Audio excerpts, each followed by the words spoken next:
Is it? Go back. Hit my channel. Wait a little bit.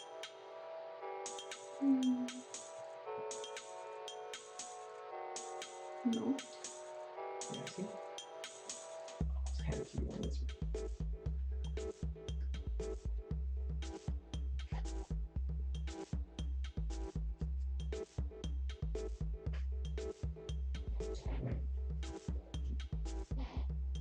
There you go. Look like it. Okay, that's it. So you'll see, like, pretty much unfortunately a delay. Wow, it's super delayed. Yeah, but that's just normal. Okay, but the chat is delayed too. It will be. Okay. We'll definitely get the fastest chat on here first. Oh, okay. Oh, someone already Oh, said hi. hello. Wow. Still setting some stuff up, but hello, how are you? If you could just let know if the mic is good. Oh yeah, let me know if the mic is too high or not high enough. Still just trying to figure things out, so. I'll talk to you in chat up there, okay? Okay. I'll let you know how things sound. Okay.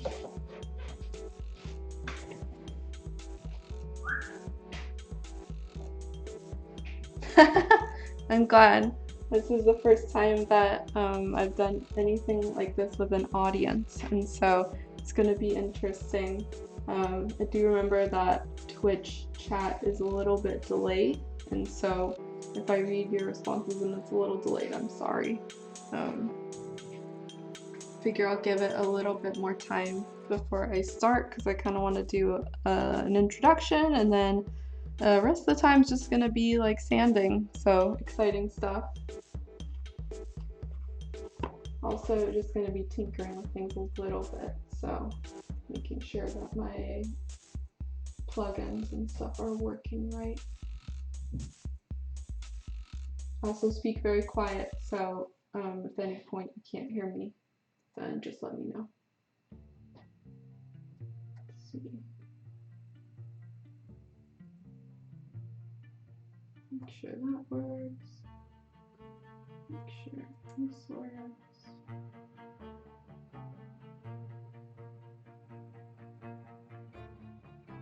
Okay. So make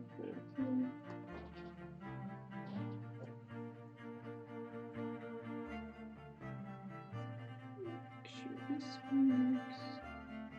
Okay. Alright, looks like it updated a little bit, so I'm just going to go ahead and start with a little intro. Hi, my name is Munto, or Kate, or Plum Workshop. I am a garage kit builder, so for those unfamiliar with my work, or garage kits in general, they are unpainted, unassembled resin figurines from Japan. So they're pretty limited in exclusivity, because they're only sold at these festivals that are held in Japan. There are a bunch of other ways to get them, but I'm not going to talk about that today at least, unless I get some questions about it. So if at any point you have questions about anything that I'm doing, or you're just curious about garage kits, you want to know things, go ahead and ask. Hello, nice to see you. I was saying earlier the Twitch chat is a little bit delayed, so if I don't see it immediately, sorry. But anyway, so these kits are from Japan. There's so many different ways to get them these days. There's 3D printing, there's, different festivals around the world, all sorts of things. But again, that's something else that I'm going to be not focusing on. This is a building stream. I have been building since 2009, so I'm past 10 years building at this point.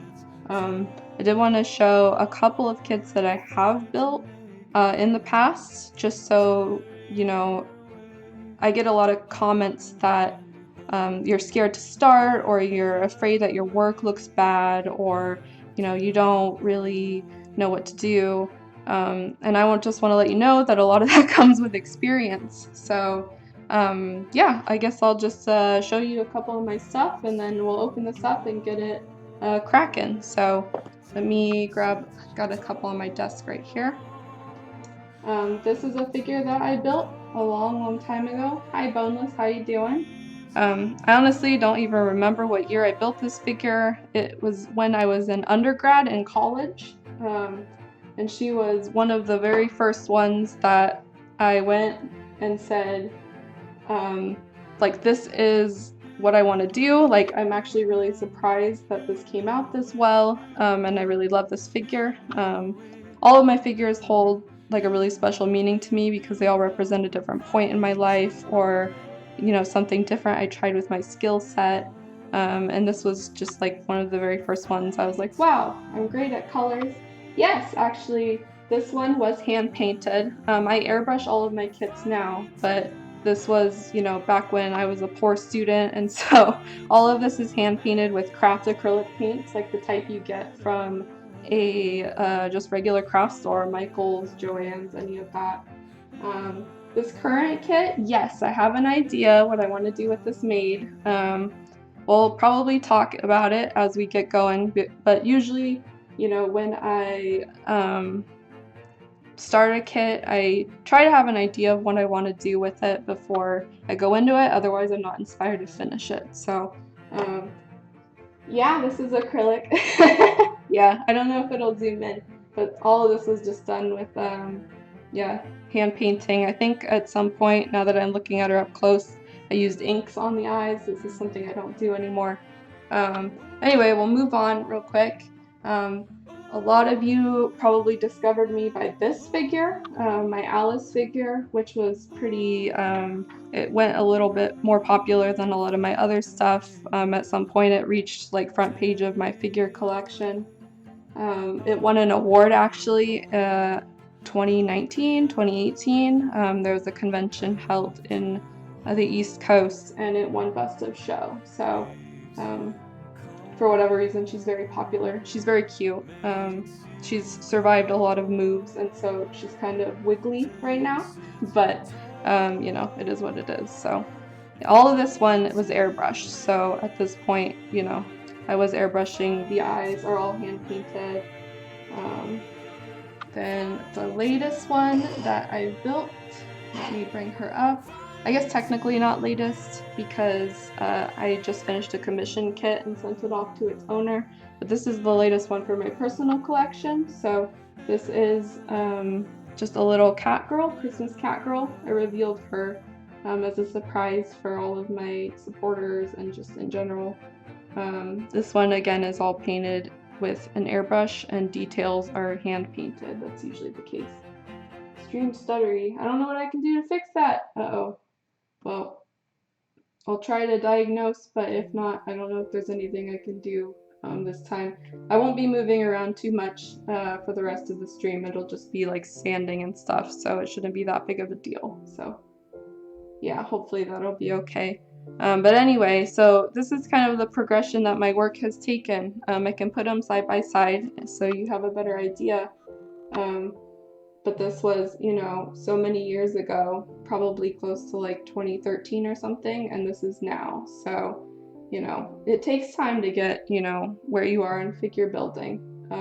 It's a very long process. You can work as quickly or as slowly as you want, but every single kit that you work on, you'll get better at it in the future. So, oh, also, I have a side by side.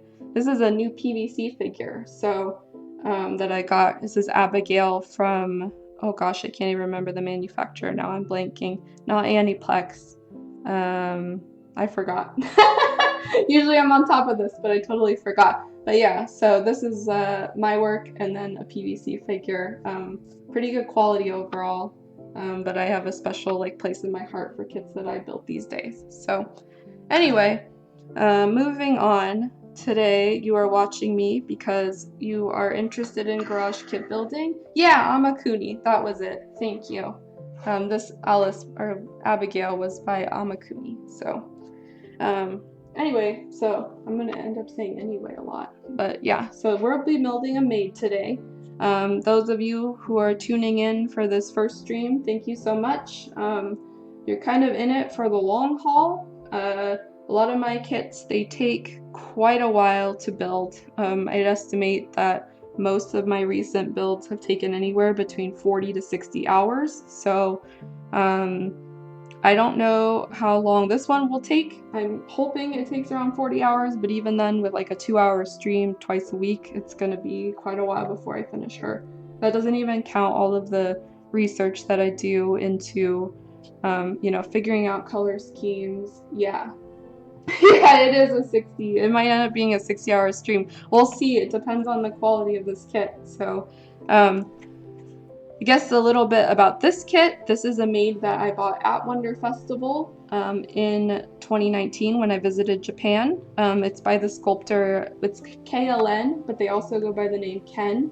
And this is just a Maid kit. There's no origin, there's no anime series or game or anything. Garage kits can come from any number of sources, whether it's just an original character that somebody drew, or an anime character, a game character, Fate Grand Order. That they're all like so many different series that these can come from. So we'll open her up. This is pretty typical. You get either a box or some sort of plastic wrap that your kit is in, and hopefully, usually the kit pieces are. Oh, thank you. I saw something there. I forgot I had Kirby. Thank you for the sub. Usually these pieces come, or the figure comes in a bag or some sort of pieces. Hi, how are you doing? Hi, nice to see you. I'm just talking about this new kit. I haven't even started standing yet. Wanted to give a little intro on how things are going.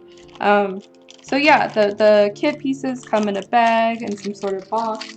If you get an original kit, usually they come with some sort of info sheet or a reference. Nope, this sadly isn't bird. Akiza is referring to a bird kit that I bought, and I actually have a couple, but this is not the focus this time. I will be building this cute Maid from the sculptor Ken, or KLN. And so this is the page that it comes with. As you can see, it's talking about the Maid here, and then so Maid, and then this is like Midiamu Maid. This is long, which is referring to her long hair. And so this Maid kit has quite a few variations. I ended up purchasing the long-haired one. I thought that one was really cute, and I think the other ones were sold out by the time that I got to this booth, or my husband got to this booth. So yeah, this is the one I ended up with. So yeah, you usually get a color reference or a product sheet, as well as a parts sheet. And so the main parts are here. As you can see, there aren't that many parts to this kit. There's only 11. Usually, I can't even say usually, just the number of parts per kit really varies. You can have anywhere between 6 to up to like 50 plus parts. And so I chose this kit specifically for this stream because of its small parts number, as well as its simplicity. But looking at it, it's not quite as simple as it seems. So we'll get into that later. Down here, it's just referring to the variety of hair. And so, oops, sorry, this is crossed out right here. That means these hair parts are not included. We'll only be working on the long-haired version. And then there's all sorts of breakdowns here of the individual hair pieces. And so like this corresponds to here. And this is just 2 pieces for the long hair. The pieces themselves are a nice beige kind of yellow color. Resin colors can vary quite dramatically depending on, how the kit is cast or even printed these days. 3D printing is a very big thing. And so this kit is made of a nice kind of creamy, yellowy resin. It's very smooth. The texture is smooth, which is always nice. Sometimes you get original kits that are they feel kind of bumpy or something was wrong in the casting process. This is part of her skirt here. So I'm just going to take each piece out and kind of give it a look over. The process I'll be following for this stream is pretty much what I do when I'm building kits at any time. So I'm hoping that, the steps are, just how I go through things. I do want to say very early on that the way I build kits is probably different than the way that other people build kits or how you build kits, and that there's no really correct or right way or right tool to build kits. This is just how I grew up doing it. And so Hopefully, you know, maybe you're looking for some tips and tricks and you'll see them when I am working on something. But if you have a different way of doing things, that's great too. If you got a different, you know, paint style that you prefer, that's fine too. The great thing about this hobby is that there's really any way that you can build a kit, and the end result always looks great. I always love seeing people's finished stuff. It brings me a lot of joy to see people joining this hobby because it's so small. So yeah, these are all of the pieces.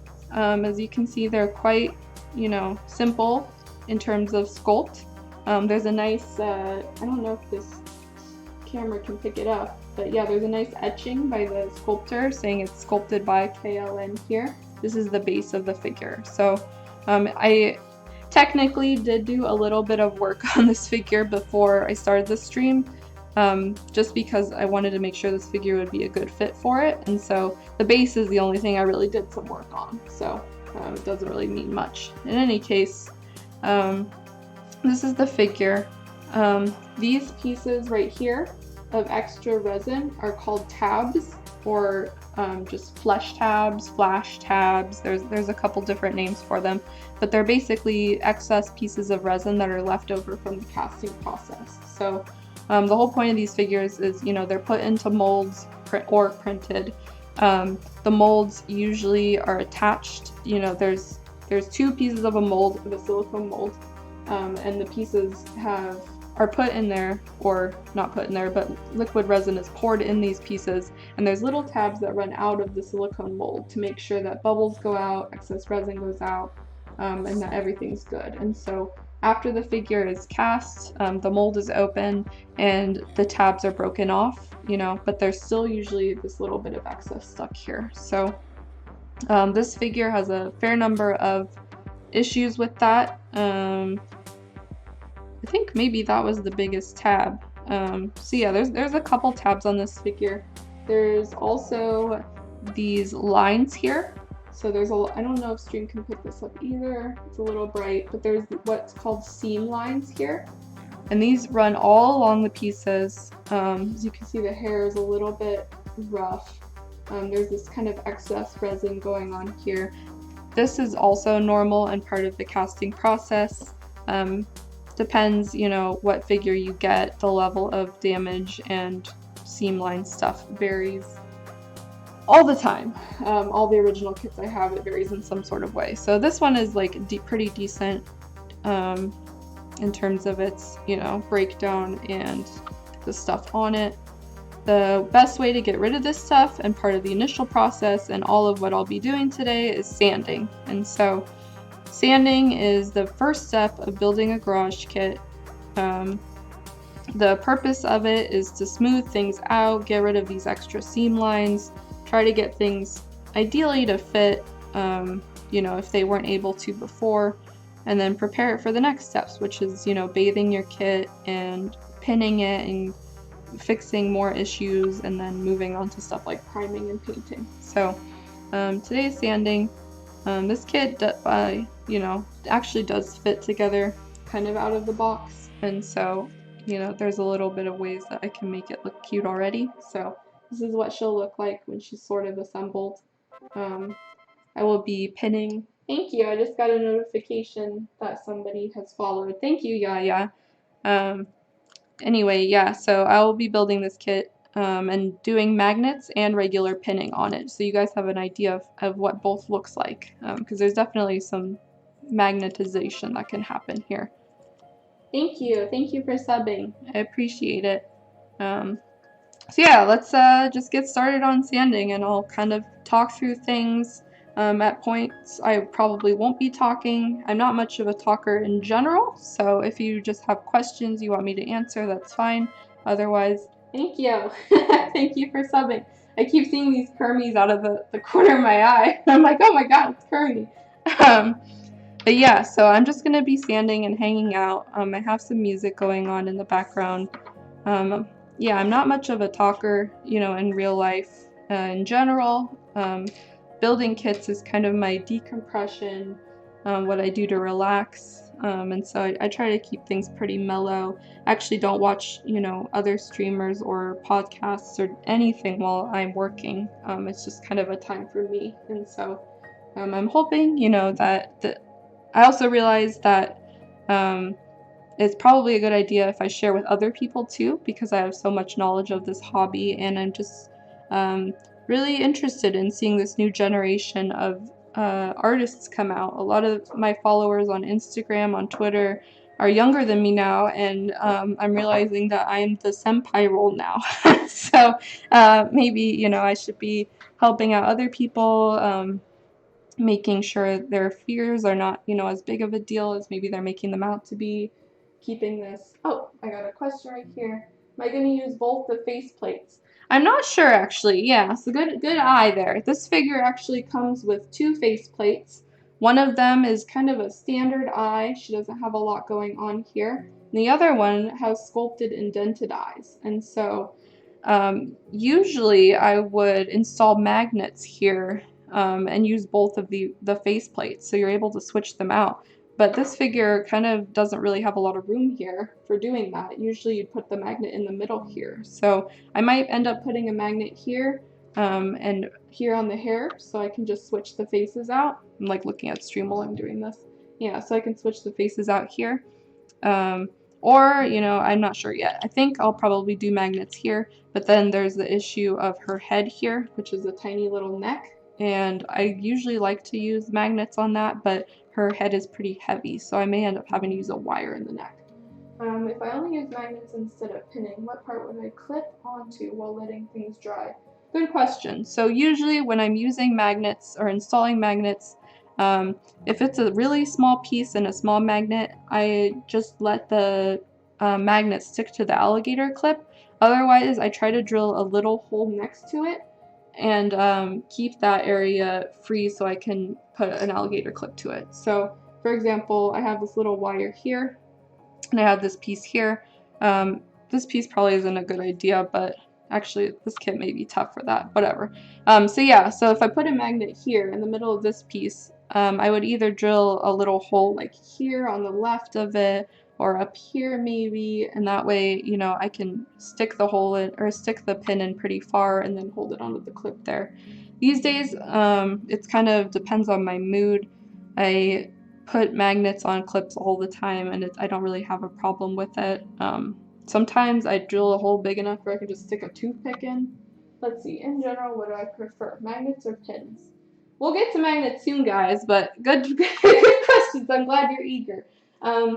I think that both work in different situations. And so for those of you who follow Garage Kit, actually, I'm going to interrupt. I'm going to start sanding and then answer these questions so that way you're not just watching me talk about questions. And that way there's some action going on here. So no, you're good.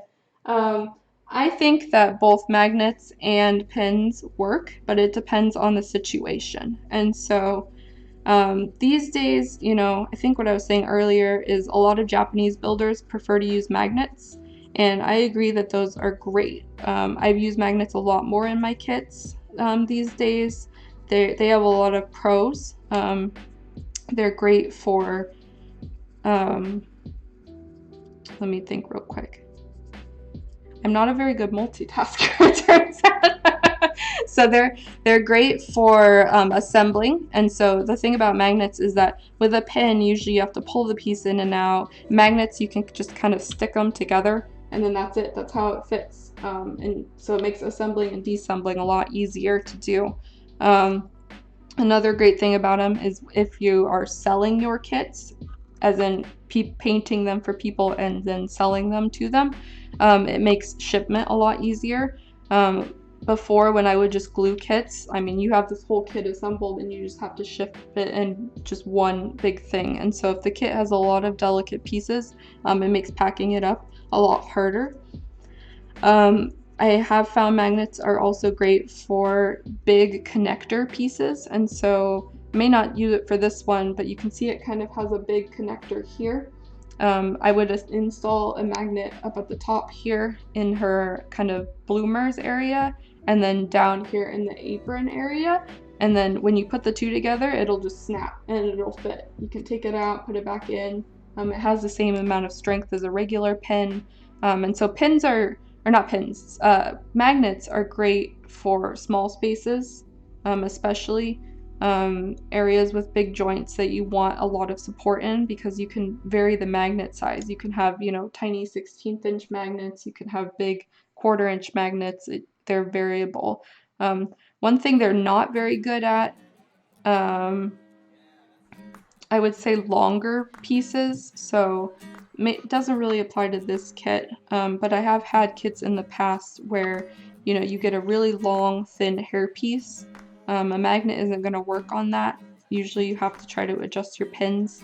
I also have really, really small kits that I work on sometimes, and so the smallest magnets that I have go down to 1/16 inch diameter, and so some of the wire that I use is up to 0.3 millimeters, like jewelry wire size, and so in that case a magnet isn't going to work. I'll cover a lot more of magnets later as we go, and get to that step. It's going to be a while from now, but then, I will be doing both, so we'll be able to figure out, the difference, and see, what method you prefer. Yes, I was getting to sandpaper after I got on my magnet tirade, and so I use 2 main grits of sandpaper. The one I am using now is a 400 grit. I pre-cut these from just regular hardware store sandpapers. So this is a 400 grit here, and this is an 800. So what I usually end up doing depends on the level of seam line damage to the kit, but most of the time these days I end up going with a 400 first and getting that smoothed down, and then I go over it again with an 800 grit. And so what grit means is the amount of, oh gosh, I had this in my guide before, but I think it was the particles per paper or something like that. But the lower the grit, the rougher your sandpaper will be. And so there's all sorts of grits. Thank you for the sub. Thank you. I'm working on it. Yeah, it's gonna be a long journey here, but hopefully, it inspires some of you. Anyway, so yeah, the lower the grit of your sandpaper, the rougher that sandpaper is. And so 400 grit is moderately rough for garage kits. You have to remember that resin is a pretty soft material, and so a lot of the times this stuff comes off pretty easy with a 400 grit. I used to use 200 grit when I first started out on this hobby, and it works, but it does significant damage to kits, I find, just because the resin is so small or so soft. And so a lot of the times what I would do is I'd go over it with 200 grit, and then I would find like a lot of scratch damage that I'd have to go in and correct over and over and over. And so I found personally that using a 400 grit first and then going over with an 800 and going back and forth as I need it has really worked for me. I should also note that please wear like a mask or some sort of ventilation, protection while you're doing this. That's actually a reminder myself. I do have a mask that I need to put on. Hi, how are you doing, Jess? I'm just building kits. So we're hanging out, building kits. I'm just talking about the importance of ventilation and making sure you're wearing a mask. Usually an N95 is the best thing that works, and that was a reminder for myself to put on my mask as I'm starting this. Let me know if you can't hear me as well. Let me get this on real quick. Alright, so yeah, so resin is one of those things that you have to really be careful about, because if it enters your lungs, it's not going anywhere. So it's really important that you maintain safety and, keep your space well ventilated at all times in this hobby. Even if you're working with stuff like acrylics, make sure you have a window open or you're spraying outside or doing something like that. So, okay, good. Just want to make sure that I sound okay. Yeah, another thing about sanding is there's a lot of tools available now. And so there's all sorts of like mechanical tools and automatic sanders that you can use to speed up your work. I prefer the old-fashioned way. I like getting up really close and personal with my kids. Yeah, thanks, Ollie. Maybe I do sound a little stuffy. We'll see. I don't know, but um, yeah, and I like getting up close and personal with my kits. And so a lot of times I do just end up cutting up these pieces of sandpaper and going to town with it. It helps me kind of relax just being able to do this motion and see the seam lines go down. I enjoy it a lot. Um, Another weird thing is I usually end up starting from like the bottom of the figure and work my way up. Oh, good. I'm glad. Um, I don't know why I picked up the hair at this point because it's got one of the worst bits of stuff here, but maybe that's good. It's the first stream, it'll keep you all interested. So, don't know if this camera's picking it up. There's a nasty seam line that kind of ran along here, and I'm slowly making my way down the hair here to smooth it out. I'm using the 400 grit and I work in a circular motion. What do I use to fill bubbles when I find them while sanding? So during the first part of my building, I actually don't fill in any bubbles. The first thing I do in my building process is I sand down all of the seam lines that I can find. If I do find bubbles, which we'll have a lot about that later because when I looked at this kit, it is entirely deceiving and it has so many issues with bubbles.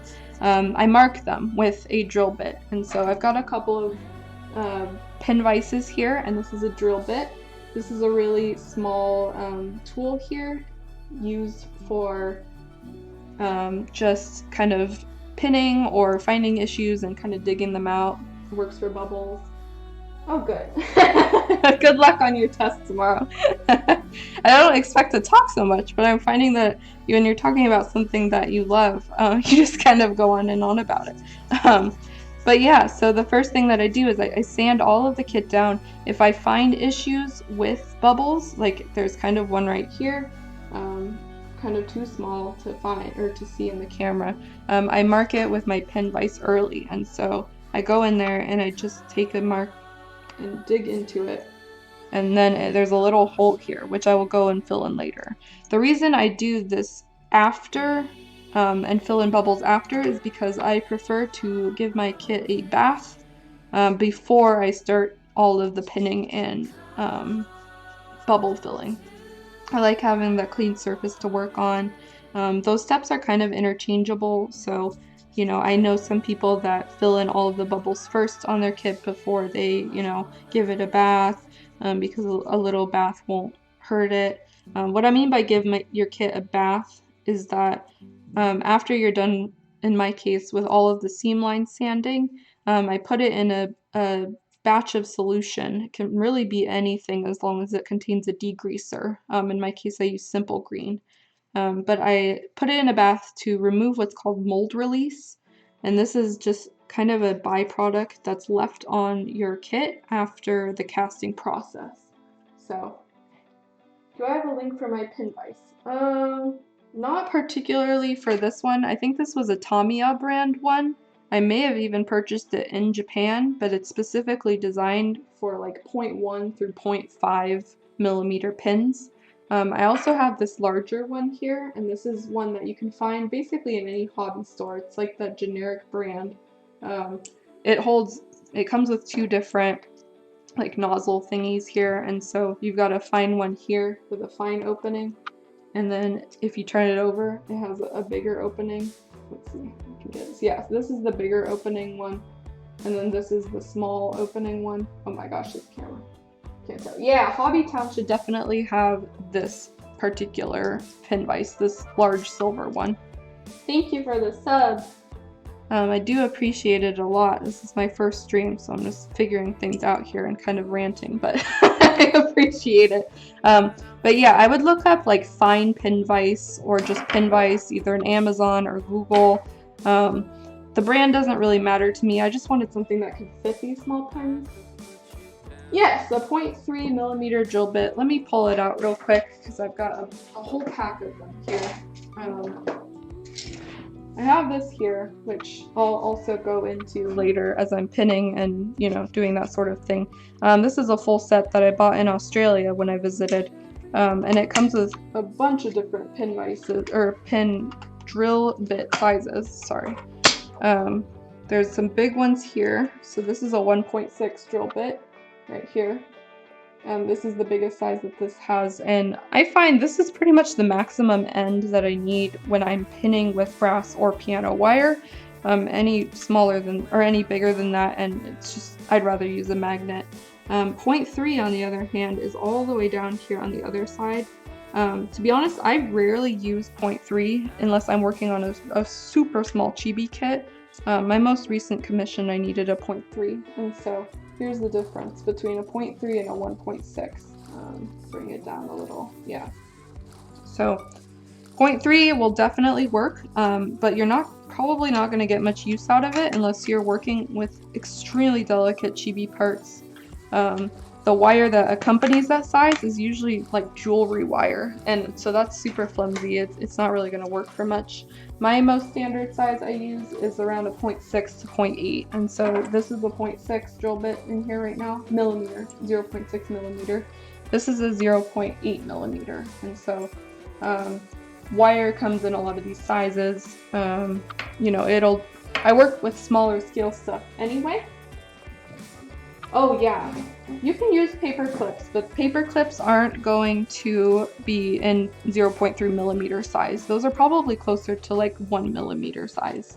But I have used them in a pinch. Hell, I've literally used toothpicks for pinning before. So like when I didn't have any money to buy like wire in undergrad, my other kit, the one that I showed, this one here, she's pinned with a toothpick in the middle. Like I just literally stuck a toothpick in her. So there are many ways to build in this hobby. If you're, you know, don't have the funds to buy like the fancy stuff or the brand name stuff, you can definitely still build. But yeah, for pinning, I generally recommend buying, you know, a 0.6, a 0.8 millimeter set if you're working with small stuff like this. For bigger stuff, your mileage will vary, right? So like I did build a pretty bigger one before. I built Abigail Williams from Grizzly Panda for a client. And that one I had to purchase some pretty large magnets because she was much bigger than my typical scale, which is like these small chibi type kits. Yeah, I think that pretty much covers it. We'll get more into that later, or I'll reiterate, you know, what I said before. Another big thing that I do during this sanding process is I use an X-Acto knife. And so an X-Acto knife is very helpful as long as you're careful and you know what you're doing, because it does have the potential to do quite a bit of damage if you slip or go out of control, whether that means cutting yourself or digging into your kit. And so a lot of times what I do is I get these seam lines that have kind of a lot of flash or extra resin along them, and I very carefully scrape along the edge of the kit to remove those extra resins first before I go down and sand on it. This is just something I do kind of out of habit, but it's good for getting resin out of these tricky areas. And it also sharpens detail. So what I'm doing now is carefully scraping. I usually use the end of the X-Acto knife to scrape against the resin and just kind of smooth it out before I even go in with my sandpaper. Another thing that I use the X-Acto knife on is cutting off the extra resin flash tabs. I use either an X-Acto knife or even just clippers, like also called nippers, to remove it. Just depends on how bad the damage is, you know, to the kit. And there's not really any rhyme or reason, like in order to how I use it. If I see, you know, resin sticking out, I just go in with the X-Acto knife and do that first. I try to work like nicely, like, you know, from one seam line to the other side, but sometimes there's just like so much extra resin in the way that I get distracted and I start working on another area. And so I'm just gonna go through, do that. If you guys have any questions, keep it coming. Otherwise, I am just going to work. And hopefully you can hear my music too. I turned it down a little bit. This is my Discover Weekly, so I'm actually not sure. Hi, Ned. How are you doing? Good to see you. We're just chilling out, building kits, me ranting about the hobby. It's good times. So right now I'm just cutting into the kit, kind of, and removing extra resin. Gonna make her hair nice and cute. So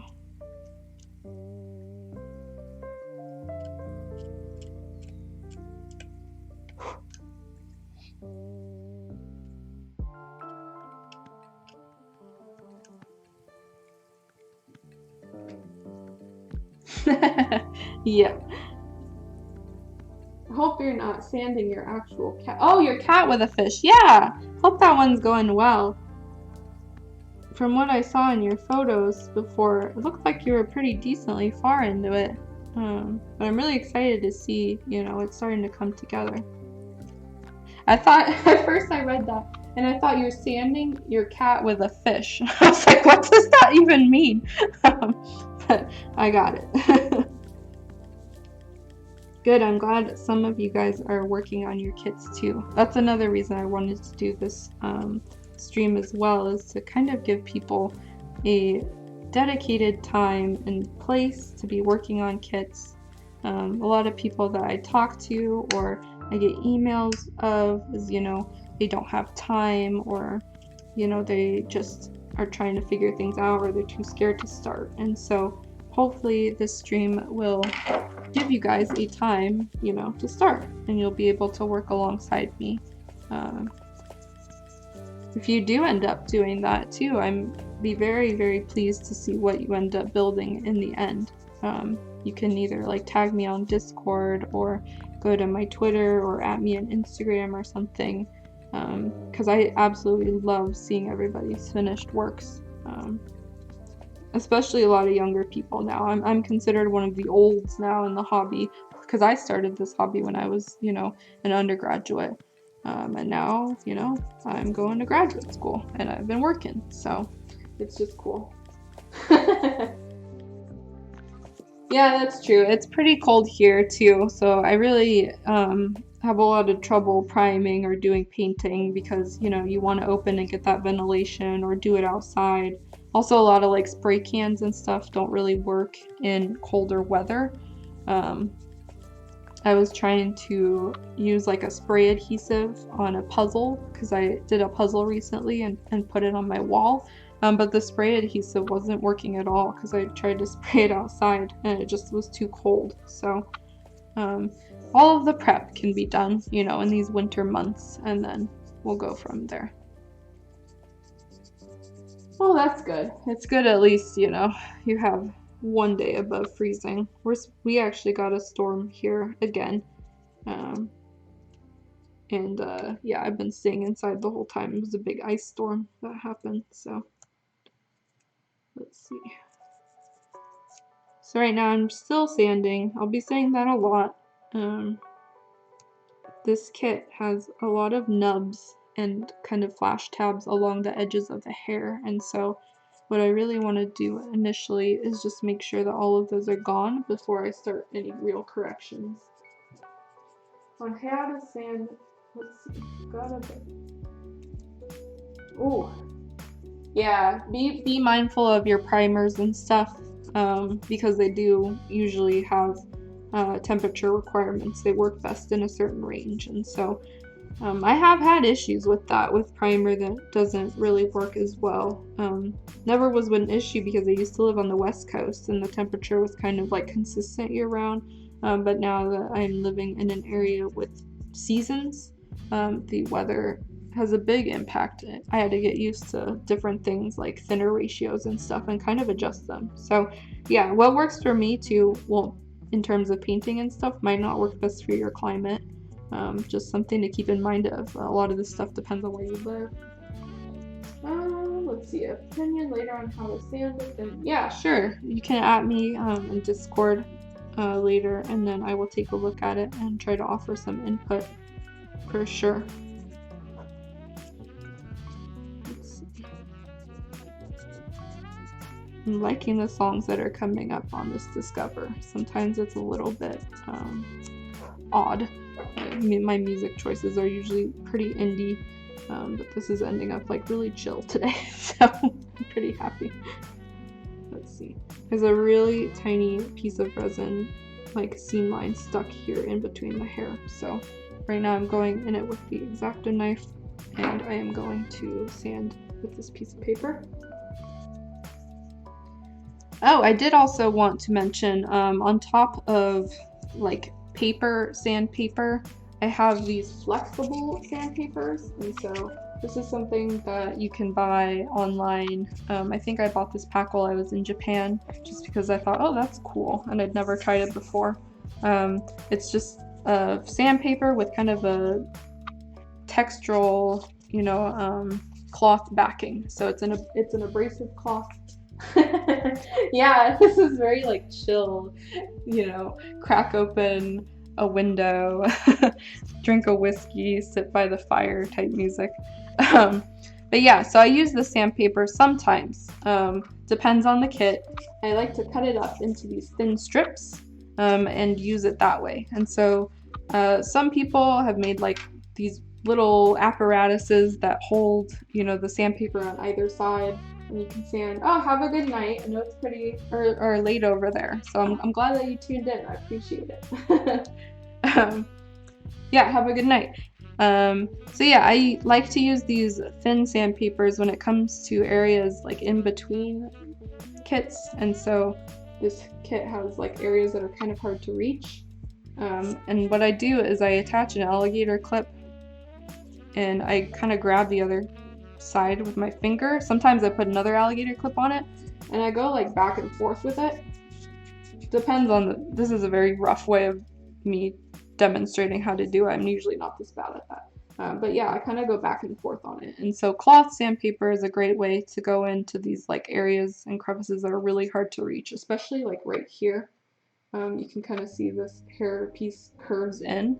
So what I would do, and what I will do probably, is go in with this kind of small piece and then just go back and forth on it and clear it up. But we're not there yet, so we're still working on the outer sides here. Like I said earlier, I hope you guys are in for a very long, drawn-out process, because sanding usually takes me the most time, followed by painting. Actually, painting might beat that out, but a lot of my kits I end up spending anywhere between 40 to 60 hours on. If it's a commission kit that's especially complicated, it might end up even more than that. It just kind of depends. So, and also depends on the complexity of the pieces. So this one is really simple in terms of its parts breakdown, and not a lot of colors. She's a pretty simple stylized maid, so that should cut down on the time. Also, things like filling in bubbles, those can add a significant number of hours, and so when I get a kit with a lot of bubbles, which, hint, this one probably is, you're in for a fun time and a lot of more prep. Let's see.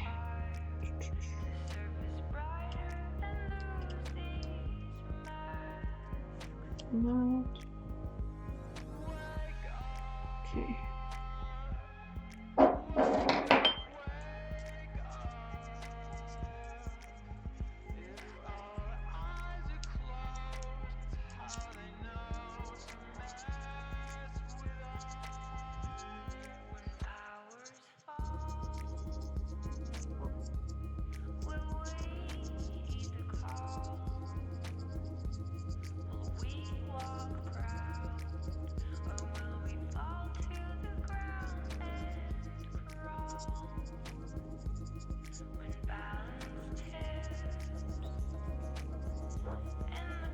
Another thing you kind of want to be aware of as you're going and sanding is that you're careful not to over sand. And so I did this a lot when I first started out. Hell, I still do it sometimes, and it's a pretty common mistake.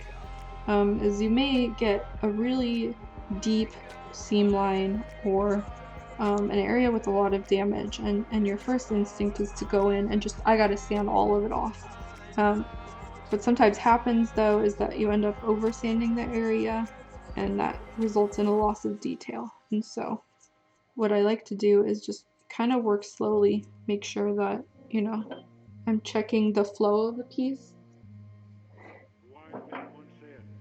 I'm just reading comments now, so give me 1 second. Let's see. I don't know if you censored your text, Corny, but the Twitch censored it for me. Yeah, this thing is super useful. I have seen a guy who put 2 alligator clips on either side and just kind of a metal wire, and so you could like hold it and sand it straight. I kind of like this one approach because a lot of times I end up working with really curved surfaces, and so I work back and forth. Oh, I hope that you get back to her as well. Hopefully you can maybe work on her while you're watching this stream, and that way you'll get through her eventually. My big thing that I like to do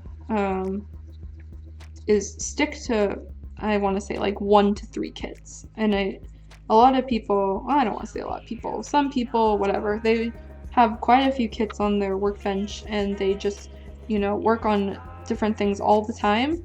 That doesn't really work for me. I like to keep my attention focused on one kit, ideally, at a time, and get through that before I start working on the next one, because a lot of times I come in with an idea or I'm like, oh, I think that color scheme would be so cute, and I don't want to lose this, momentum that I have going. And so, yeah, I try to stick to one. When it comes to commission kits, usually I'm working on just like that one commission kit. I don't have anything else going on my workbench at the time, because I want to make sure I finish that in like a timely manner and get it out to the client. In terms of what's going on now, I'll be working on this one. Oh, work from homing. Oh boy, fun time. Okay, well, never mind. Watch my stream later. And then you'll have my, I don't want to say calming. I don't know if I'm calming. My voice and the sanding. And then you can work on things too. What was I saying? Oh yeah, working on kits. And so usually I just dedicate all of my time and attention to one kit. When it comes to commissions, I try to, again, keep all of my attention on that commission and not get it clogged up with other things, because I get inspired all the time by random stuff, whether it's like an artwork that I see on Twitter, or going outside and I see a nice butterfly or something like that, and I think, oh, that would make a great painting scheme.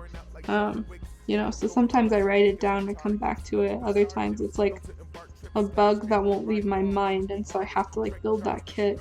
I've got one on my bench right now, not this one and not my commission, that I am just going to like build for sure, because I got that itch. It's a secret one. I'll be putting her up on Instagram and other socials later. Let's see, I got a comment. Do I ever just do it up to pinning and photograph and then paint digitally? Actually, yes, I do. Like sometimes alter the sculptor's initial like photo shoot, and so like we saw earlier, the sculptor will have like a finished kit that they post online, and so what I do is I take that photo and I go into Photoshop and I like isolate the hair and then change the colors. I kind of want to do that. And yeah, that's a big part of what I do. Another thing that I do when I'm trying to when I get a bug in my mind, is I make inspo boards, or like mood boards, I guess, which is just me finding a bunch of photos and then putting them together in like a photo editor app. And that way I have a bunch of color reference all in one photo, and I go, oh, I want this kit to look like a sunset, and so I just get like some photos of clouds, or I get photos of a couple of different sunsets from across the world, and ideally all in the same color scheme, and then I use that as a reference later. They are usually just references. My finished kits come out vaguely the same, but it's more like the feeling that I want to capture. And so for this kit, I do have a general idea of how I want to paint her, but that can change too. There's been lots of cases where I'm building an original kit, like an original character kit, and I go in and I think this is definitely how I want her to look. And then the final result ends up nothing like that. Some of my best and favorite works, I think, ended up with just kind of the kit. I don't want to say the kit telling me what to do, but I just kind of let my creativity go on it and go from there. That's how my Alice kit ended up. One of my very favorite kits named Horn. It's an original character of a girl sitting, kind of like a demon girl. It's one of my absolute favorite kits. It's downstairs, so I don't have it now. I was sure about the color scheme that I wanted her to end up in, and the final result was nothing like that. But she's absolutely one of my favorites.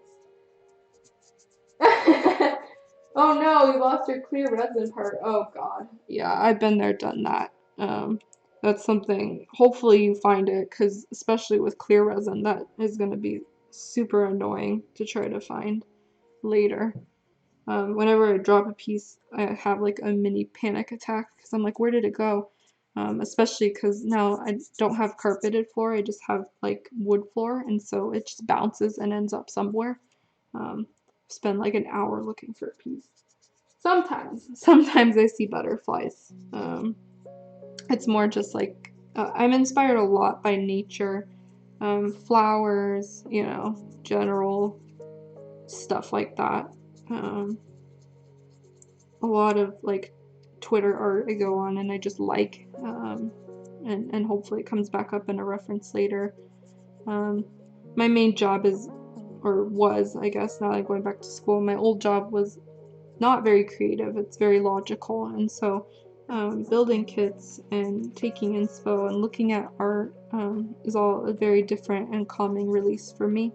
I've kind of always been a creative person growing up. When I was a kid, I, you know, did all sorts of arts and crafts. I always dabbled in different things. And so yeah, this ended up kind of being the outlet that I stuck with. I tried so many other things. I drew all throughout high school, you know, and that's all well and good, but it just didn't feel right for me. And then, yeah, I was looking, you know, at figures one day and discovered these are something that you can actually build yourself, and just stuck with it. So that's always nice. Let's see. Lots of piece of scale. Oh gosh. Oh no, yeah. Oh my gosh, I've been there too. Not so much like the going through the vacuum part, but I have dropped pieces in like a full trash can. I have the trash can right underneath my area here. That was me visually hitting the trash can, not that you guys are gonna see it.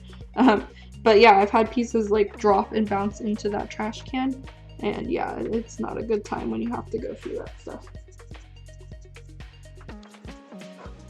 Yeah, I think that's something else really important in people's like art journeys. I'm not here to judge anyone's art journey, and however you find inspo is like an awesome way for you, but I really do enjoy pulling inspiration from a variety of sources. And so whether it's traditional art or, you know, just going outside and looking at things, looking at like machinery, you know, even that sort of thing, I think it's good to pull, you know, reference and inspo from everywhere and just be inspired by everything.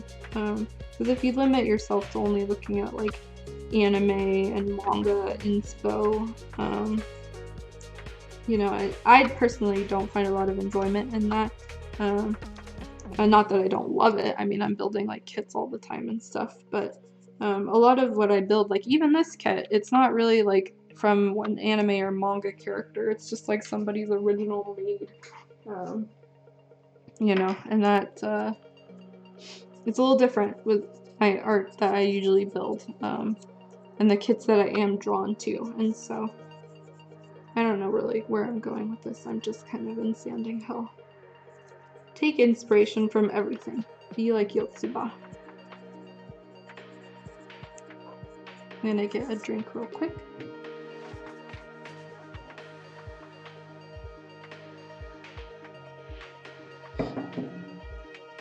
Do people ever paint hair to have a satin or semi-gloss finish? Yes, I have seen that for sure. Really, when you're getting to that step in the garage kit, you can choose which kind of top coat you want to have. And so yeah, a lot of people go with a matte top coat just because it's more the traditional way to have the hair flat and skin flat, and then, you know, clothes are maybe gloss or semi-gloss, and your lips of the kit are semi-glossed and that sort of thing. But yeah, I mean, people have definitely painted kits with shinier hair. These days, as in like the last couple of kits I've built, I actually have gone for a slighter semi-gloss look. I mix most of my glosses and matte coats these days because I airbrush them out of the bottle, and so most of my hair these days I end up doing sort of a semi-gloss, and so I don't know if my kit will show up, my little Neko one, but she does have a very slight mini semi-gloss to her compared to the skin. At least the skin is sprayed completely matte. Really just kind of do whatever works best for you. If you want a kit with glossy hair, you go for it. Personally, it's not the look that I go for, but I think it can be done very well. I also think that if you put like a pearl on top of hairs, that does end up a little bit shinier as well, which is the case with my kitten one. I sprayed a pearl coat on top of her hair, kind of a golden one. And once that flattens down, so I use like a semi-gloss on that, the pearl stuff will shine, but the rest of the kit and the areas won't. So let's see. I've got this kind of tricky seam line here, so I'm gonna go in with my clip and see if I can get that area. So yeah, the good thing about these cloth sandings is that you can cut it to whatever size you want. So I'm literally just grabbing it. Yeah, pearl paint can get pretty expensive.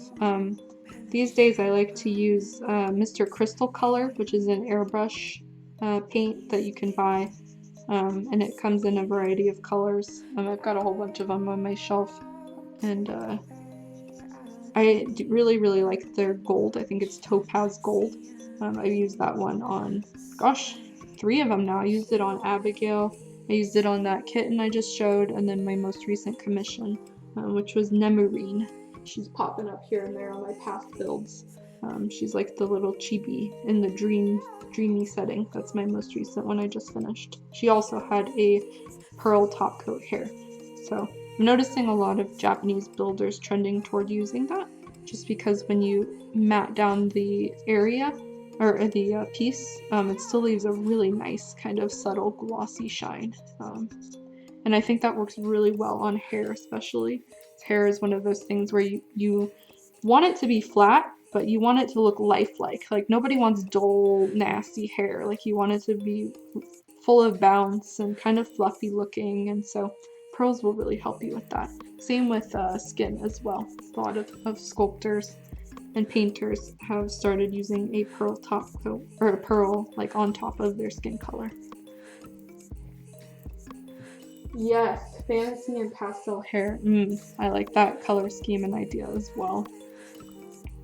I love using pastels. It's one of my, like, painting in pastel, painting pink. For whatever reason, like, I'm not really a pink person otherwise, but all of my original kits end up, like, I think of an initial color scheme, and then I think I want her to be pink. And I have had to correct myself before, because it's like, I don't want a gallery full of just, like, completely pink kits.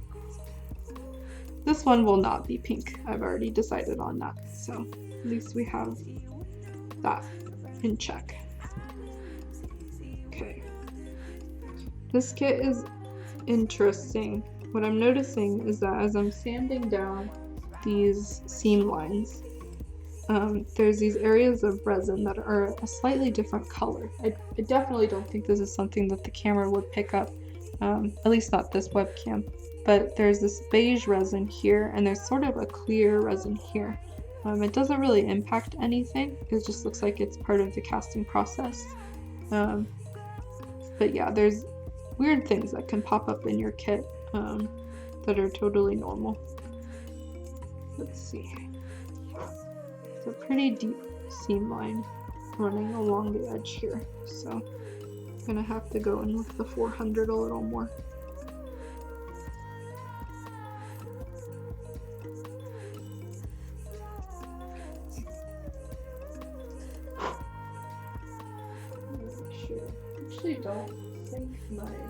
Spotify? Oh, it is.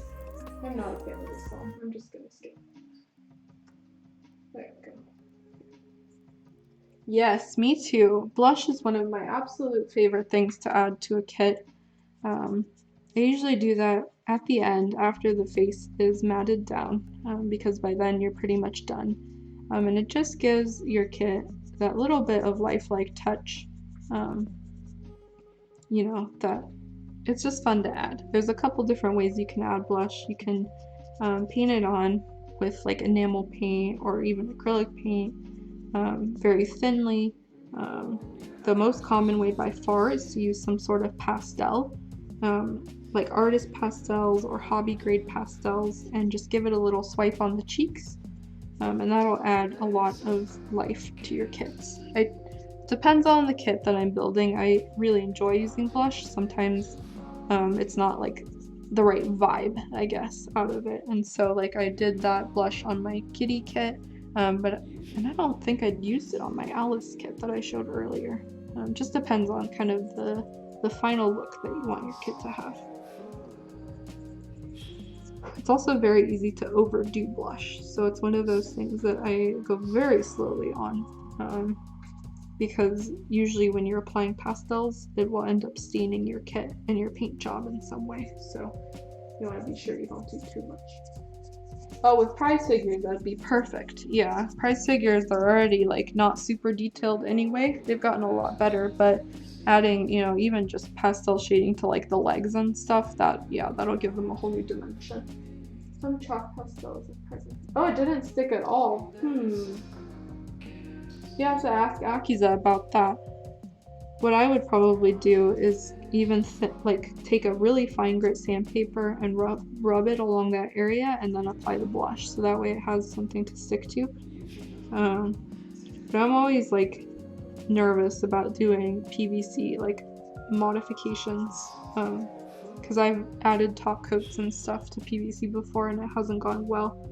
But I think it depends on like what exactly you're doing. Also, I was like working on a bootleg at the time, so that probably just has more to do with it than like a regular price figure or a PVC figure.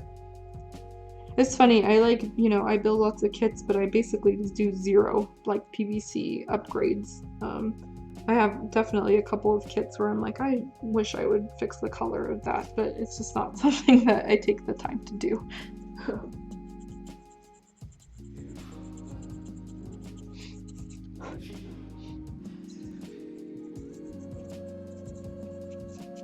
I think the most I've done with like a PVC figure is kind of change the facial expression a little bit. And I've also touched up areas with enamel paint before. Like if I dropped a figure and it was chipped or something, I usually go in and I can color correct and repair that area. Majority of the time, though, I'm too lazy with PVC. I'm like, well, it's in my display, I'm not gonna look at it up close, and so I don't bother with it. With garage kits, I'm a lot more crazy attention to detail, because it's like I'm building it, so I want it to come out as perfect as I can make it. Whereas PVC, it's like, it's made in a factory, I'm good, so I don't usually bother in that case.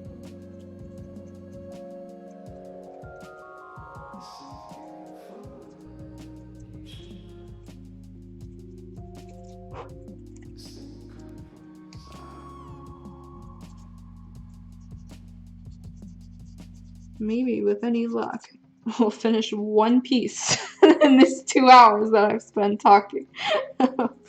This is by far the worst piece in terms of the damage to the kit, because you got to go up and down every single hair strand, and each of these hair strands has these like nubs on it, and so I've got to be careful I'm not over sanding the hair, and I'm keeping the original design going on here. I'm just turning it all the time, making sure it looks good from all angles, because if you over sand it, it's going to end up like jagged on one side, and so with a paper, you really got to be careful about not over sanding any one area. Go in with the cloth.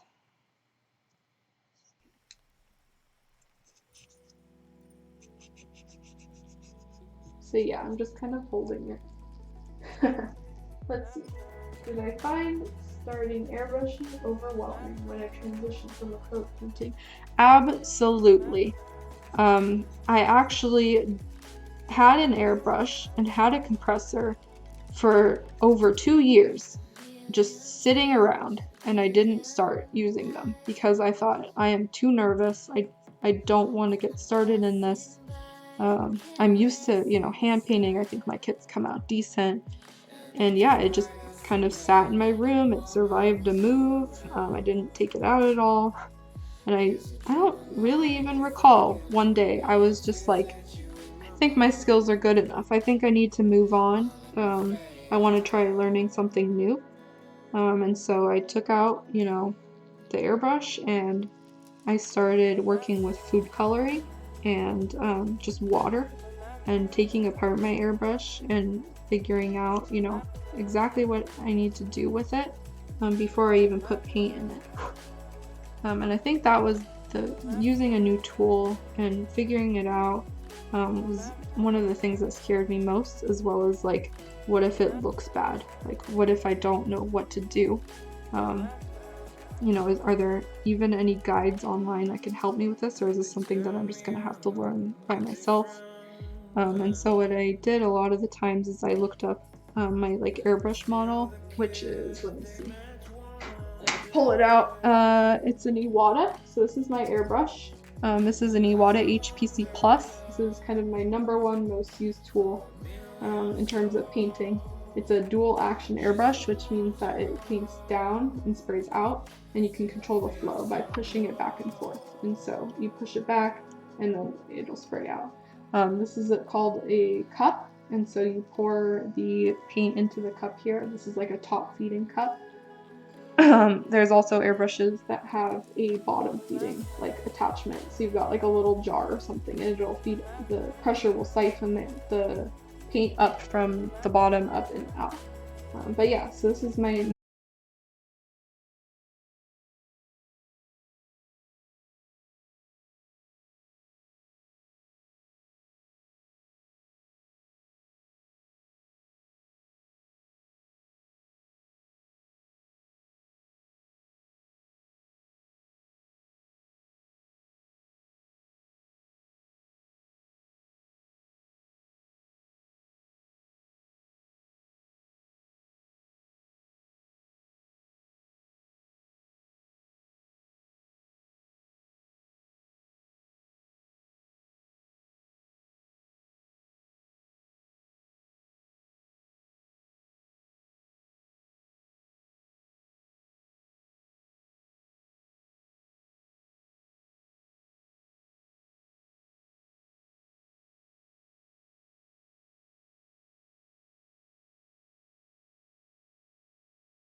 color and moderate thinner?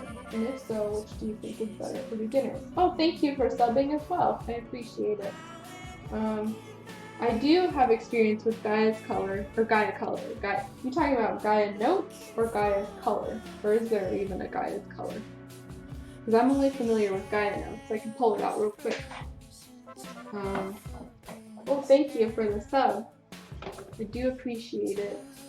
So this is Gaia color. This is a lacquer paint. Nowhere near reaching this, but I'm just talking about it because of the question.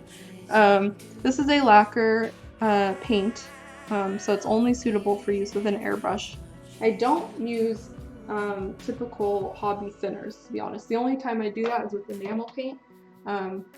When it comes to like lacquer thinners, my go-to is usually just industrial level Gaia notes. There's two different thinners. Yes, okay, yeah, so I don't use those at all. Hey, thanks, nice to see you. Yeah, I don't use Gaia notes thinners at all, nor have I tried them, mostly because they're really hard to import, and I just like didn't really bother when I knew that stuff was working already, so I just thin things with this big ass jug of lacquer thinner. You can buy it at any hardware store. It's great, it works, and you don't get the benefits of it being like self-leveling, so that's a big pro of any actual dedicated hobby thinner, is a lot of times they come with what's called self-leveling properties. So your paint, when you spray it out of an airbrush, it'll lay out really nice. Yes, it's like literally a gallon of lacquer thinner just sitting at my desk. Keep it very closed, you know, you don't want your fumes to get out. But yeah, so I don't use either of those. The closest thing that I've used to a hobby thinner, let me grab it real quick, is a Mr. Colors thinner. So this is useful for any of the Mr. Color brand lacquer paints. It is a lacquer thinner, so you can only really use it for lacquer or enamel. There's more on that later, but I'm not going to go into it. That's a pretty advanced topic. Hi, thank you for the sub. I see another dancing Kermie. I very much appreciate it. This is my first stream, so lots more to come. Hopefully you guys are here to see it. Yeah, but anyway, let's see. In terms of Gaia color being good for beginners, to be honest, I would dissuade beginners from jumping right into lacquer paints. Mostly because they are pretty toxic, they're difficult to acquire. I guess not so much anymore, that's kind of like the old me speaking, because you can buy these at bulks and stuff now. But the ventilation needed and the setup needed is pretty big investment for someone just starting out, because you know, you've got to have your airbrush, you need the compressor, you need the fume hood system, you need the paint thinner, you need the right paints, you need the you know, eyedroppers and measuring cups and all of that, and so that stuff gets pricey really quickly, especially if you're not sure if you're going to even stick with this hobby. So if you are starting out and you're 100% set on airbrushing, I recommend starting with acrylics first. Maybe paint your first kit or two with that and decide if that's something you enjoy. If not, you know, you may want to give lacquer paints a try, but it's usually better, I found, if beginners stick with a simpler setup rather than like going off the deep end into lacquer and stuff. Because again, like, I didn't start until I was, you know, pretty far into this hobby with getting comfortable with lacquer. But I have seen, you know, plenty of people as well. They build a kit with acrylics and they say, that's not for me, I'm gonna do lacquer, and then they do just fine. So it really just depends, you know, what you feel like you're comfortable with, as well as your health condition. If you have any pre-existing health conditions or lung problems, I would not really recommend lacquer, especially out of the gate, because it is pretty toxic. It could be a health issue for you down the line. You know, hell, even this like sanding here is generating like lots of dust particles and stuff. So if you have asthma, you know, make sure you're doing all of this in a well-ventilated area. Oh, I'm glad Curry sent you. That's good. I'm only taking a look here and there at these streams. But that's good. I'm glad he's networking and bringing the people in already. we are just sanding, answering any questions you guys have about anything, you know, related to the hobby. Doesn't necessarily have to be about sanding questions. I can answer almost anything. Just depends, you know, on what the question is. I have experience with a variety of brands, but some of them, you know, are a little more exclusive to Japan. There's just so many like paint brands and stuff that are exclusive to Japan that I wish I could try, but due to import laws and things, you can't get them shipped overseas. Even stuff like the website Seal Model, which is the big one that a lot of modelers use for getting lacquer and stuff, they don't even have some of the variety that I see on like Japanese Twitter and stuff. So, need to open up Japan again so I can smuggle more paints in. This particular seam line is pretty tricky too, because it's kind of like in the middle of two other hair pieces, and so what I do is I get a longer piece of sandpaper and I just go in pretty thin and rub it back and forth, sometimes taking the X-Acto knife and gently carving out the detail. There's a variety of tools you can use to do this as well, but I use an X-Acto knife for almost everything.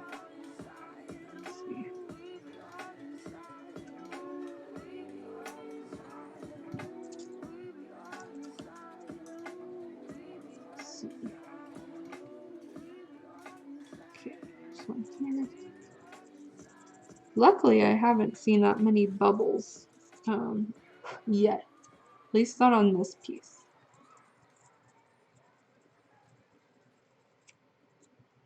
One of the big things you can do, which I'll be doing a lot soon, is holding a piece up to the light. So you're not going to see this, but you hold a piece up to a light that you're working on, and resin is kind of like partially see-through anyway, and so you can see like bubbles or things that pop up in a cast by doing that. And so I'm not seeing it a lot on this. I do see more seam lines and stuff that I need to see or sand down. This piece, this little ribbon here, I can already tell by visually inspecting it, it's gonna have a ton of bubbles, and so that'll be a fun time when we get to that point.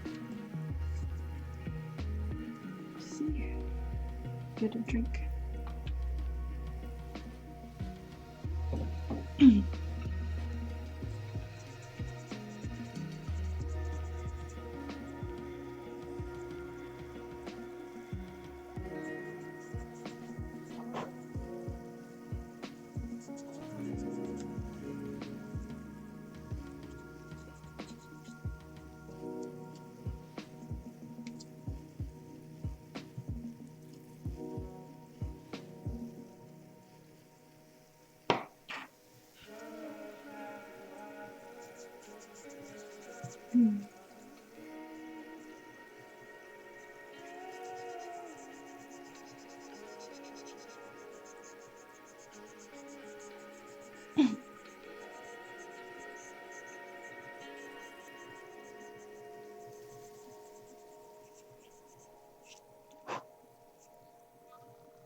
This type of cloth sandpaper, what I like to do is I just wipe it off with a Mr. Eraser. Ooh, talk too much, and I'll usually talk this much. Give me a sec.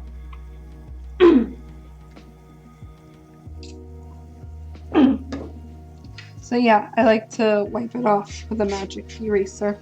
It's like a Mr. Clean brand, and it just kind of gets it so the grit is nice and clean again. What do I do when a kit has tons of bubbles?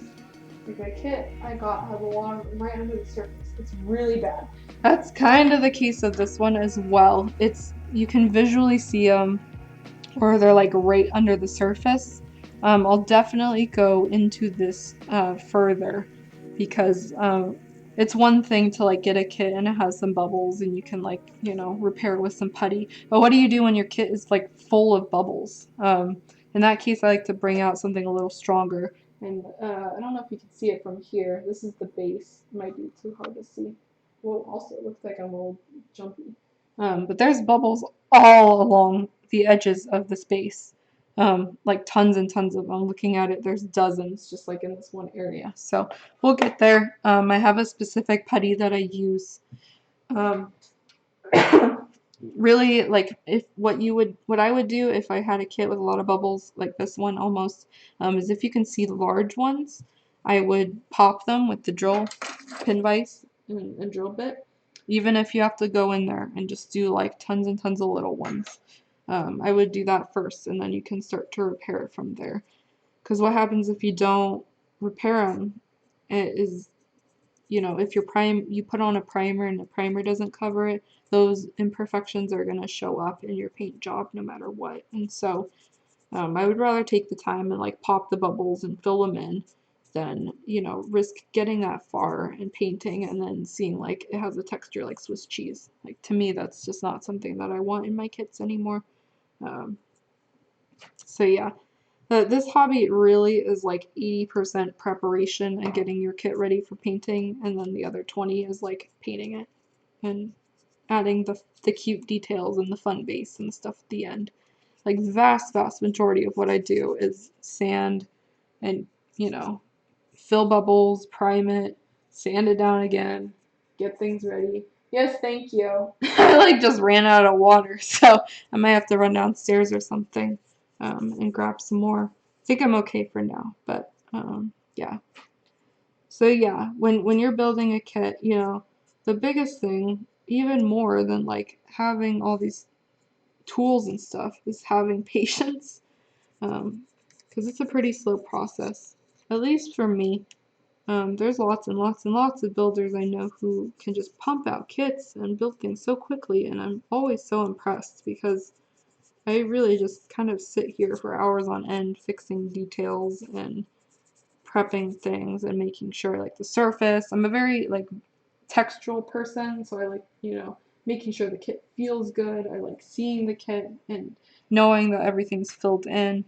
Um, and so yeah, people who can build quickly and keep having these kits come out nice. I'm very jealous of you. I clearly need to be building these nice kits. Oh, thank you for the follow, Neat. I do appreciate it. Hope you are able to stick around for this sanding hell. I am just talking about the hobby and my experiences and sanding this Maid kit, which will end up very cute when she's built, but right now I'm just working on this piece of hair. So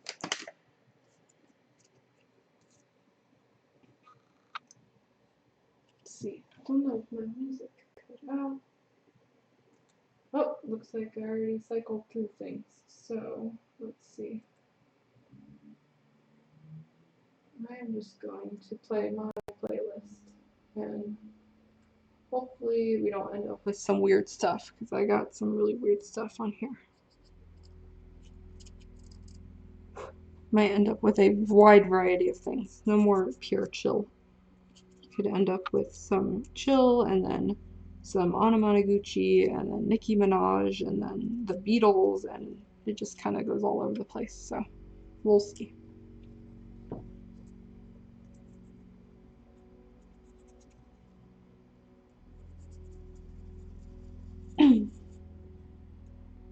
So far it's so good. I'm about like what is this, an hour and a half in. Oh, no worries. Yeah, it's all good. We're just hanging out here. There's many hours of sanding and stuff to come out, so don't feel bad at all if you're not able to stick around. Anyway, what was I saying? We're like an hour and a half in, and I've got half of this hair sanded, so that seems about right, to be honest. Like,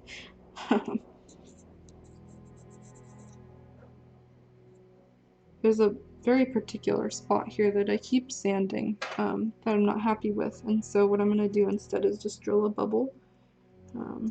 It's one of those areas earlier where I was saying the resin is kind of two different colors, and for whatever reason, is when the more I sand that piece or that area down, it's just not popping that bubble. So in that case, I'm just going to go in and manually try to correct it later. I've also got this hair space here that I just keep coming back to. It's pretty rough, like in the middle here, so. Oh, same here, Hollow. So I was saying earlier, well, you were here. We bought this kit at Wonder Festival, and it sold out so quickly. I can't even believe it. Um, all of them did, and I actually really wanted one of the other larger Maid kits that they had, and so this is considered the small version of the Maid. There's also a much larger one. I think it's, I'm trying to do it long-wise. I think she's like this big. She has either a braid or some sort of long hair that was gray. And I really wanted that kit. That one was actually like one of the top of my list when I physically went to Japan in 2019. Um, and from what I remember, we got there so early, and it was one of the very first booths that we went to, and it was already sold out. And I think we asked, how is this possibly sold out? And the sculptor only made three of that particular kit, and it sold out in like 5 minutes, not even. And so, unfortunately, that's just kind of the nature of this hobby. Is the kits are super exclusive. Um, they're really hard to get. Even if you go to the festival, you may not end up getting the kit just because either the sculptor wasn't able to make enough, or maybe end up being more popular than you thought. Um, as you said, um, she did have booth orders up for a while, so for those unfamiliar with garage kits, there's been a huge kind of revelation in the hobby where sculptors have been able to start listing their work online and selling it. So that's a major departure from in the past where you always had to physically go to the festival or risk buying it on auction later. The only, I don't want to say downside or different thing about that is that only kits that are like original characters, such as this one, were able to be sold online. And so that's due to Japan licensing restrictions and different things. Licensed characters, Saber, Miku, Sonico, etc., they can't be sold online through vendors such as like Pixiv Booth or a sculptor's mail order site because of those licensing restrictions. So this one, I'm really hoping as well that she'll put up booth orders again. I really want that giant Maid. It was one of my very favorites from the beginning. So hopefully someday I'll be able to get it. She also had another one. I think it was like the long-haired version one. That was nice. Oh, you saw him at Wonder Festival too? That's crazy. Yeah, I actually found this sculptor on Twitter when they did a Miku kit. It was quite a while back. KLN did like a really cute Miku kit. I actually don't remember if the Maid came first or if Miku came first, but in any case, I started following them after that, and I really enjoy their sculpts. I like how they're anime, but still like stylized and different, which is more the style that I gravitate to these days. I don't really, I enjoy building anime kits and like character kits and stuff, but for my personal collection, I don't really collect that much PVC anymore, mostly because I don't watch that much anime anymore. I usually just play games these days, so being able to still engage in this hobby with artists that like to make kits like this, that keeps me in this hobby. Yeah. I very much do miss going to Japan too. Granted, I've only been there once, but going to Wonder Festival was one of the like craziest experiences of my life, and it was just like my people, It's also an entirely different feeling being there in person, seeing these kits and finished builds that you've never been able to see, unless it was online. And as a builder myself, being able to compare the standard of my work, I know what my kits look like, but seeing other builders' kits in person and their finished paint jobs, that, it's a real eye-opener at just how talented some of these sculptors are. Seeing people like Haka, she's a sculptor who's very famous for doing Touken Rambu sculpts. Her finished works are just, they're works of art. It's really crazy how talented some of these builders are, and what you see in those photos is literally what you get. Oh, nice. Yeah. I'm excited as long as they continue these maids. I'm happy with that. I hope that booth orders open up and there's like a lot more slots. Booth orders too, they just sell out so quick. But yeah, so like going and seeing these kits in person is something entirely different. And just a lot of sculptors don't even have an online presence, and so being able to go there in person and purchase kits from, artists that are truly indie, they're not attached to big name PVC companies, they're just people working out of their house building these kits and selling them. Um, it's really cool. It's more like an artist exhibition at that point, which is what I enjoy about the hobby. So it's definitely a small niche of the PVC figure building, general anime hobby.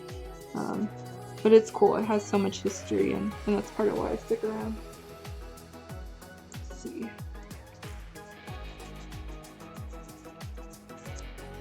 Making pretty good progress. There's still this one hair area that's really rough. I'm not sure why. I'm gonna try to sand it down, but all along the inside here is looking really nice. Not over sanded, no bubbles, so that's great. Let's see.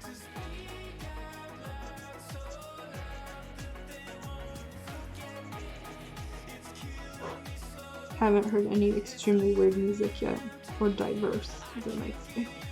So we're good. Let's see.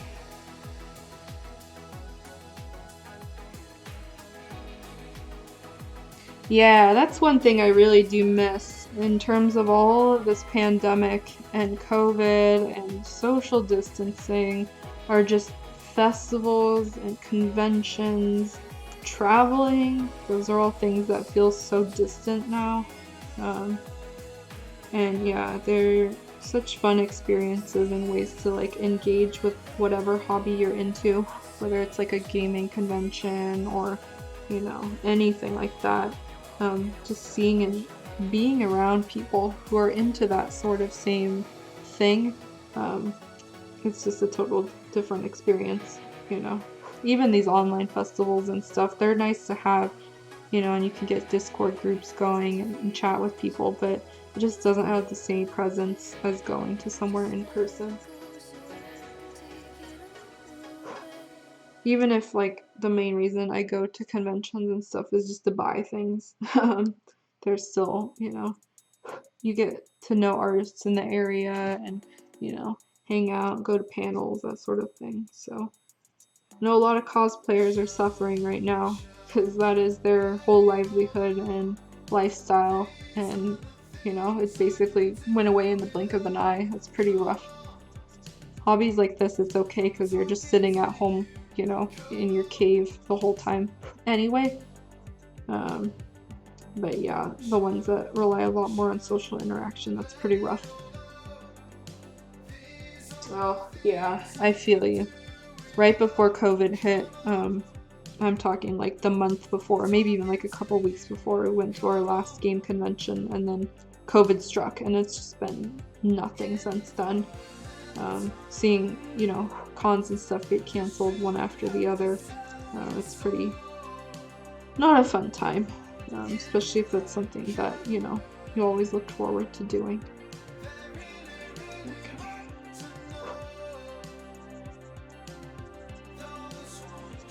Also approaching like the 15-minute mark here before 10 p.m. So we'll see how far we get. I'd like to at least finish this rough hair area. That would be nice.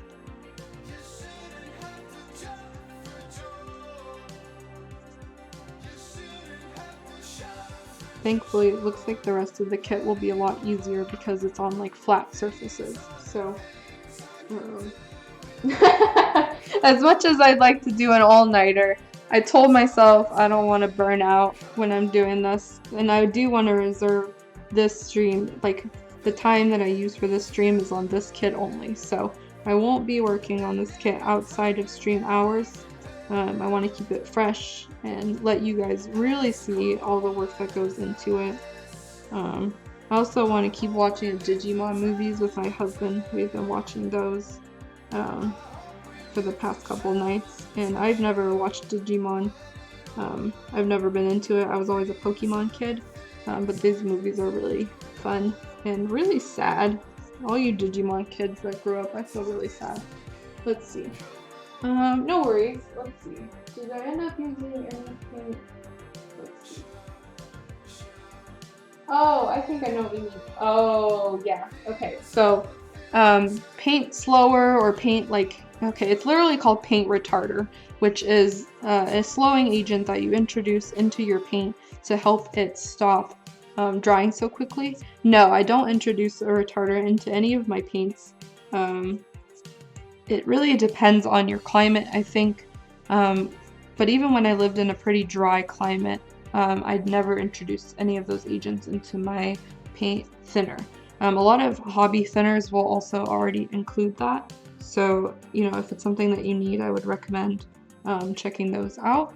But nope, I just use good old-fashioned lacquer thinner out of the hardware store gallon. Never had any issues at all. Whether in terms of like leveling or any of that. So would I give it a try? Yes, but it just, you know, I never really thought that much about it. It's not something that I purposely like add to my cart because I'm like, oh, then I could, you know, save that money and use it to buy 4 more jars of paint. So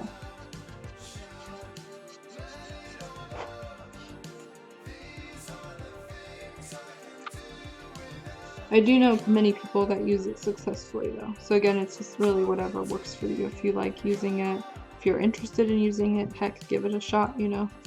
Okay, got a little area here that I'm gonna have to go in with the cloth for because it's pretty tucked in here.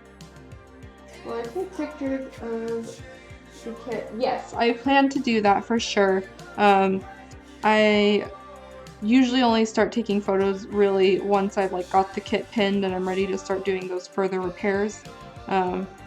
Seam lines are like, they don't really make for super interesting photos as like much work goes into them. It's like not something that I necessarily think a lot of people want to see. People usually just want to see the kit pinned and then maybe some like big issues. But yeah, I will definitely put up photos probably on my Instagram showing this kit down the road.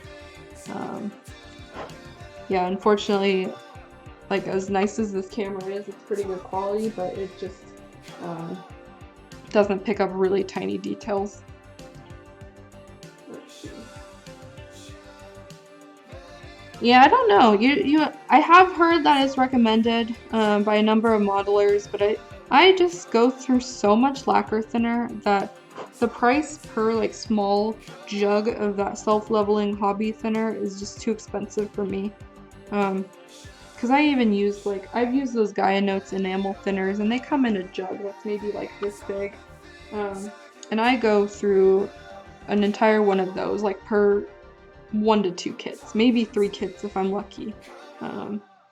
But yeah, so for that price, like if you're not building kits often or if it's one that you want that's maybe really special, maybe try out that thinner.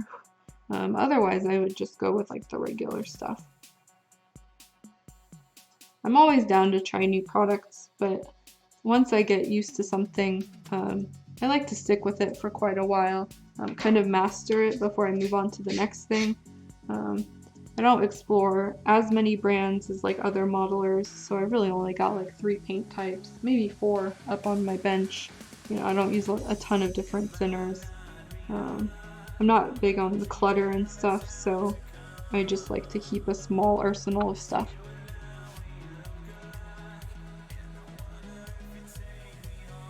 Yeah, exactly. And also, yeah, compatibility too could be an issue as well. So yeah, you can try going with it, going without it. Those hobby grade ones, they will probably work with other brands. You know, like I've heard Mr. Color Thinner will work fine with Gaia Notes and stuff, because at its base, it's all lacquer thinner. As long as you're using the right thinner type for your paints, you'll be good. So you don't want to mix like isopropyl alcohol with lacquer paint. Like that's not going to work because the thinners are not compatible on a chemical level. Same with mixing like enamel paint or enamel thinner with lacquer paint. It's not going to work. However, what I was getting at earlier is you can use lacquer thinner with enamel paint. It will dissolve it and you're able to spray with it and stuff. Is it something that I would do for my kits? Probably not, because I use enamel paint for details. I don't use it for airbrushing. So if you were to